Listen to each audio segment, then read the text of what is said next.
শিক্ষার্থী বন্ধুরা, ধ্বনি পরিবর্তনে আদি স্বরাগম একটি গুরুত্বপূর্ণ বিষয়।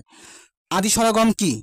আদি মানে আগে, স্বরাগম মানে স্বরের আগমন হয়েছে, তাকে আদি স্বরাগম বলা হয়। অর্থাৎ শব্দের শুরুতে স্বরধ্বনি আসলেই তাকে আদি স্বরাগম বলা হয়। যেমন স্কুল, স্কুল শব্দটি আমরা এভাবে উচ্চারণ করে থাকি, যেমন স্কুল।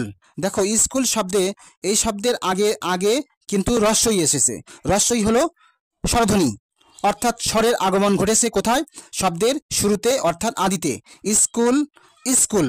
তাহলে এখানে শব্দের শুরুতে স্বরধ্বনি আসার কারণে এটাকে বলা হয় আদি স্বরগম। এভাবে পরের উদাহরণ স্টেশন।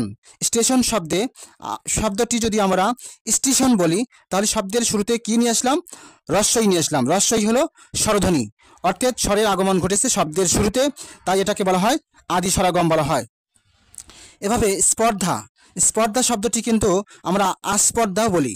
তাহলে স্পর্ধা যখন আমরা আস্পর্ধা বলবো, শব্দের শুরুতে আসতেছে, আসার কারণে এই শব্দটিকে বলা হয় আদি স্বরাগম বলা হয়, অর্থাৎ স্বরের আগমন ঘটেছে, তাই এটাকে আদি স্বরাগম বলা হয়। এভাবে স্তাবল, স্তাবল শব্দটিকে আমরা আস্তাবল উচ্চারণ করে থাকি। তাহলে শব্দের শুরুতে স্বরধ্বনি এসেছে, নিয়ে আসা হচ্ছে, তাই এই স্বরধ্বনি আসার কারণে, শব্দের শুরুতে স্বরধ্বনি আসার কারণে এটাকে বলা হয় আদি স্বরাগম। ধন্যবাদ।